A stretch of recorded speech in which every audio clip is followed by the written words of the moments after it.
Season 5-এর বাকি অংশ নিয়ে। এর পূর্বের ভিডিওতে আমরা সিজন 5-এর তথ্য যাচাইয়ের কিছু অংশ আলোচনা করছি। এই ভিডিওতে আমরা সিজন 5 শেষ করব ইনশাল্লাহ। চলুন শুরু করছি। পূর্বের ভিডিওতে যেখানে শেষ করছিলাম যে তথ্য যাচাই করার জন্য যে 3টা উপায়, তারপর থেকে 4 নম্বর উপায় থেকে শুরু করছি। 4, কোন মাধ্যমে একটি সংবাদ দেখার পর একই কিওয়ার্ড দিয়ে, মানে কোনো মাধ্যমে একটি সংবাদ দেখার পর একই কিওয়ার্ড দিয়ে আবার সার্চ দিব এবং যাচাই করব অন্য মাধ্যমেও একই সংবাদ দিচ্ছে কিনা। যদি ইন্টারনেট সংযোগ থাকে তাহলে আমরা এইভাবে এই চেষ্টাটি করব। তারপরে 5, পত্রিকা বা টেলিভিশনের লোগো দেখেই বিশ্বাস করে ফেলবো না যে সংবাদটি ওই পত্রিকার বা টেলিভিশনের।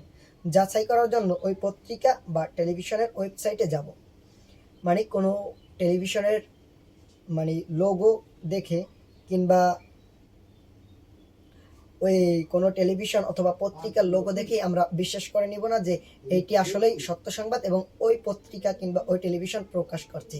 অবশ্যই আমরা এটি যাচাই করার জন্য তাদের ওয়েবসাইটে গিয়ে দেখব, কারণ অনেকেই আছে ভুয়া লোগো ব্যবহার করে ভুয়া নিউজ প্রচার করতে পারে।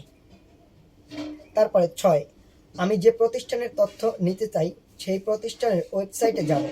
লক্ষ্য রাখব হাইপারলিঙ্কটি ঠিক আছে কিনা। যেমন বাংলাদেশ পাঠ্যপুস্তক বোর্ড এর কোনো তথ্য বা নোট চাইলে হাইপারলিঙ্কটি হবে www.nctv.gov.bd। মানে এখানে বলা হয়েছে যে আমরা যে ওয়েবসাইটে যাব শুধু কেবলমাত্র সেটি নয়, এমনকি ওয়েবসাইটের হাইপারলিঙ্ক ঠিক আছে কিনা সেটিও আমরা লক্ষ্য রাখব। অনেক সময় কেউ যদি পাঠ্যপুস্তকের বোর্ড এর নামে কোনো ভুল তথ্য প্রচারণা করতে চায় তাহলে পাঠ্যপুস্তক বোর্ড এর ওয়েবসাইটের মতো নকল একটি ওয়েবসাইট তারা বানিয়ে রাখতে পারে। সেক্ষেত্রে হাইপারলিঙ্কটি দেখতে ভিন্ন রকম হতে পারে। মানে এখানে যে কোনো একটা ওয়েবসাইটের বিপরীতে, যে কোনো একটা ওয়েবসাইটের মতো একটা ওয়েবসাইট যে কেউ বানাইতেই পারে ভুয়া তথ্য দেওয়ার জন্য।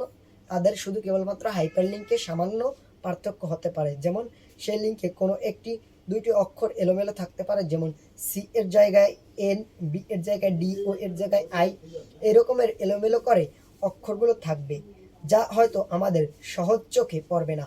তাই তথ্য নেওয়ার আগে লিঙ্কটি ঠিক আছে কিনা তা অবশ্যই দেখে নেওয়া উচিত অথবা জরুরি। তো প্রিয় দর্শক, সিজন 5 ছিল এই পর্যন্তই।